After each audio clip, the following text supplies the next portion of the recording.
अस्सलाम वालेकुम।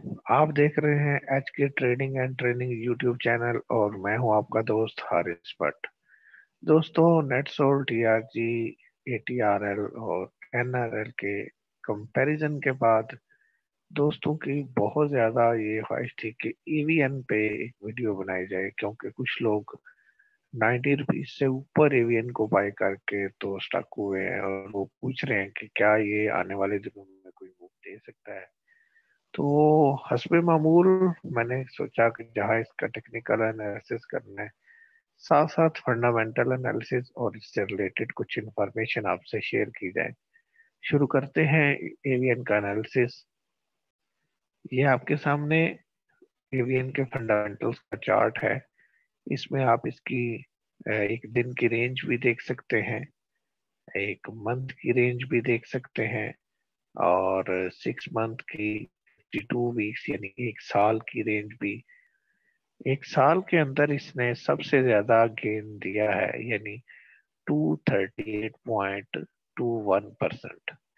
अगर हम मार्केट के अंदर इसकी पोजीशन देखें तो ये स्क्रिप्ट के एस सी ऑल में पाया जाता है, यानी ये के एस सी 100 में भी नहीं है, 30 में भी नहीं है, के एम आई में भी नहीं है। ये इसकी थोड़ी सी नेगेटिविटी है, लेकिन के एस सी ऑल में मौजूद है और इसका वेटेज है 0.23%। बात करें इसके टोटल फ्री फ्लोट की, यानी इसमें कितने शेयर्स मार्केट के अंदर आपको अवेलेबल हैं, तो वो हैं 32.29 मिलियन। इसका बीटा है 1.31 और इसकी फेस वैल्यू है 10 रुपीज पर शेयर। बात करें इसकी अर्निंग की, तो इसकी अर्निंग जो लेटेस्ट है, इसके 3 क्वार्टर्स की अर्निंग वो है 1.97 रुपीज पर शेयर। ये इसके अभी तक 3 क्वार्टर का रिजल्ट है, उसकी अर्निंग है। जबकि थर्ड क्वार्टर जो है इसका, उसकी जो इसकी अर्निंग है वो 0.32 रुपीज है। यानी एक क्वार्टर जो भी लास्ट गुजरा है दिसंबर एंडिंग वाला, उसमें इसकी ये अर्निंग है। ये तो चंद इसके फंडामेंटल्स से। अब बाकी चीजें मैं आपके साथ इसकी जो डिस्कस करना चाहता हूँ वो बड़ी इम्पोर्टेंट है। वो इस कंपनी को मिलने वाले कॉन्ट्रैक्ट्स हैं कि गुज़िश्ता चंद महीनों के अंदर इस कंपनी और इसकी जो सब्सिडरीज हैं उनको पाकिस्तान में और पाकिस्तान से बाहर कितने और किस कदर अहम कॉन्ट्रैक्ट्स मिले हैं, और उनसे इस कंपनी के आने वाले दिनों में अर्निंग पे कितना असर पड़ सकता है और इसके शेयर में कितनी मूवमेंट आ सकती है, ये आपको अंदाजा हो जाएगा इसके कॉन्ट्रैक्ट्स को देखने के बाद। के सामने इसके कॉन्ट्रैक्ट्स का चार्ट लगाया हुआ है, ये आपको पीएसएक्स की वेबसाइट पे डेट वाइज मिल जाएगा। मैंने तमाम कॉन्ट्रैक्ट्स लेटर को कंपाइल करके मेन मेन चीजें इस चार्ट के अंदर मेंशन करने की कोशिश की है। अगर आप बात करें 9 नवंबर 2020 की, जब इसकी पहली अनाउंसमेंट आई, तो इसने यूएई में एक कॉन्ट्रैक्ट इसको मिला था, इसकी सब्सिडरी एफजेड ए को। वो 1 मिलियन यूएई दिरहम का था और जिस कंपनी के साथ हुआ था वो लार्जेस्ट प्रोड्यूसर है पीवीसी की उस रीजन में। दूसरी जो इसकी अनाउंसमेंट आई वो 20 नवंबर 2020 को आई। ये कॉन्ट्रैक्ट इसको सऊदी अरब में मिला और ये 1 मिलियन सऊदी रियाल का कॉन्ट्रैक्ट था। ये Abdul Aziz and Faisal son of Abdullah Saad Al Rashid, और ये उनकी जो मिनिस्ट्री है वाटर एंड एनवायरनमेंट की, उसके साथ इसकी इनकॉर्पोरेशन हुई और वहां इसको ये कॉन्ट्रैक्ट मिला। इसकी जो 23 नवंबर की अनाउंसमेंट है, उसको अगर आप नोट करें तो उसको 10 मिलियन यूएस डॉलर का कॉन्ट्रैक्ट मिला है। यानी दुनिया की जो सबसे बड़ी ऑयल एंड गैस कंपनी है उसका इसको कॉन्ट्रैक्ट मिला है। कंपनी का नाम मेंशन नहीं है, यूएई में वो कंपनी काम करती है। ये इसका अब तक का सबसे बड़ा कॉन्ट्रैक्ट है, 10 मिलियन यूएस डॉलर्स का। 24 नवंबर 2020 को इसके जो लेटर इशू है उसमें 3 कॉन्ट्रैक्ट मेंशन किए गए थे। पहला कॉन्ट्रैक्ट इसका अहमद अजीज अल सावी के साथ हुआ। ये 1 मिलियन यूएई दिरहम का कॉन्ट्रैक्ट था। यूएई में ही हुआ ये, वहां की एक ट्रेडिंग और कॉन्ट्रैक्टिंग कंपनी के साथ। दूसरा कॉन्ट्रैक्ट जो था ग्रीन टीएसआई एफजेडी के कॉन्ट्रैक्ट्स हैं। ये एफजेडी जो है ये एवेंसियन की सब्सिडरी है। ये 5 मिलियन यूएई दिरहम्स का कॉन्ट्रैक्ट था। ये भी अबू धाबी यूएई में हुआ।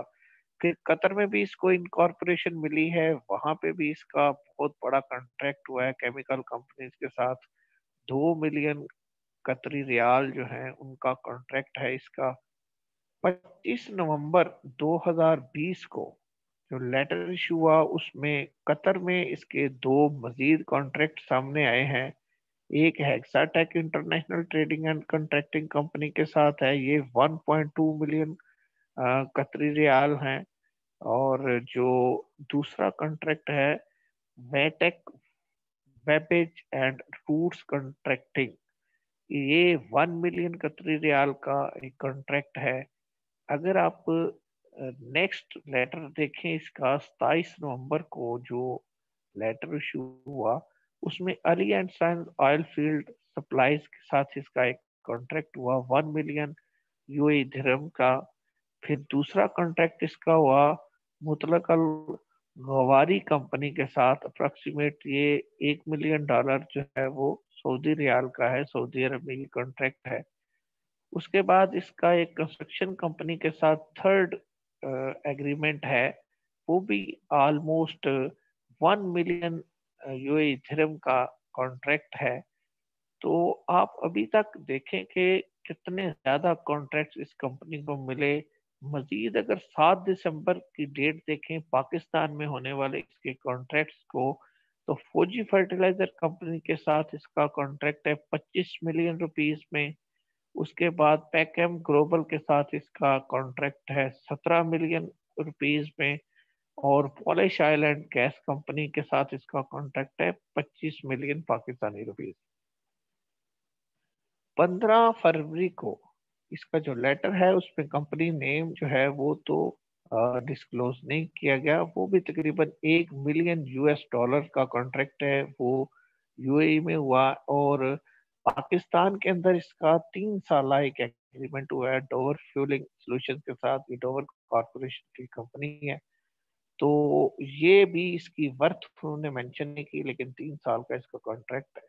तो जहाँ इसके एग्रीमेंट्स कॉन्ट्रैक्ट्स की बात करें तो बहुत ज्यादा इस कंपनी ने सिक्योर किए हैं अपने कॉन्ट्रैक्ट्स, जिससे कि आने वाले वक्त में इस कंपनी की अर्निंग में बहुत ज्यादा इजाफा हो सकता है। और इसके शेयर प्राइस या इसकी जो पे आउट्स हैं उसमें भी काफी बेहतरी के चांस है। जो नेगेटिविटी है कि ये कंपनी KSE 100, KSE 30, KMI में नहीं है। अगर इन तीनों पोजीशन में से किसी एक को भी सिक्योर करती है और पीछे इसमें अच्छी फंड होल्डिंग आ जाती है, कोई अच्छा हाउस इसको चलाने की कोशिश करता है, तो ये जो है वो कम से कम नेट सोल अगर नहीं तो TRC जितनी मूव तो इसकी बनती है, जितने इसके कॉन्ट्रैक्ट्स नजर आ रहे हैं। अब देखते हैं इसके टेक्निकल्स को। ये आपके सामने एवीएन का कैंडलस्टिक चार्ट है। अगर बात करें आज की कैंडल की तो इसमें अपर साइड पे काफी सेलिंग प्रेशर नजर आ रहा है। एक वीक छोड़ी है उसने, मूविंग एवरेज 20 से ये रेजिस्ट हुआ है और इसने मूविंग एवरेज 5 से ऊपर क्लोजिंग दी है। आज इंडेक्स का इसने नेगेटिव इम्पैक्ट नहीं लिया, यानी ये सस्टेन किया। तकरीबन ₹3.18 का इजाफा किया इसने अपनी प्राइस में। अगर ये स्क्रिप्ट 90 रुपीज से ऊपर क्लोजिंग दे के वहां सस्टेन करे तो इस स्क्रिप्ट में गोल्डन क्रॉस जो है वो जनरेट हो सकता है, जिससे इसकी अपसाइड मूव जो है वो काफी मुतवक्को है। लेकिन ये सब कुछ होगा इंडेक्स की मूवमेंट के साथ, क्योंकि ये इंडेक्स को बहुत रिस्पेक्ट करता है। जैसे जैसे इंडेक्स मूव करता है वैसे वैसे ही इसकी मूवमेंट भी देखने में आती है। तो अगर मार्केट जो है वो अपने रेजिस्टेंस जोन को ब्रेक करके एक बुल रन बनाती है तो इस स्क्रिप्ट में भी काफी मूवमेंट देखने में आ सकती है। कंपनी की अगर वर्थ को देखें और इसको मिलने वाले कॉन्ट्रैक्ट्स को देखें तो काफी होपफुल सिचुएशन नजर आती है, लेकिन चूंकि ये इसका जो शेयर है ये मार्केट के साथ मूव करता है, लिहाजा जब तक मार्केट प्रेशर में है इसको भी हम अंडर प्रेशर देख सकते हैं। अगर कोई अच्छा प्लेयर जैसे आपने एनआरएल, टीआरजी, रेडसोल वगैरह में देखा है, वो इसकी एकुमुलेशन करे और पीछे फंड्स होल्डिंग आ जाए, उसके चांस तो तब भी हैं कि जब ये KSE 100 इंडेक्स में आए, फिर KSE 30 में अपनी प्लेस सिक्योर करे, और अगर ये KMI में आ जाए शरिया कंप्लाइंट में, तो फिर इसकी फंड होल्डिंग में इजाफा देखने में आ सकता है। तो उम्मीद है कि आने वाले वक्त में ये इन पोजीशन में से कोई ना कोई पोजीशन जल्द सिक्योर कर लेगा, जिससे कि इसकी मूवमेंट जो है वो पहले से ज्यादा शार्प हो सकती है।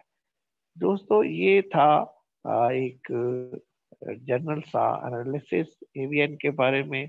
आई होप कि काफी चीजें आपने रिमाइंड कर ली होंगी, स्पेशली इसके फंडामेंटल, इसके कॉन्ट्रैक्ट्स, और आने वाले दिनों में इसकी जो एक्सपेक्टेड मूव है वो भी।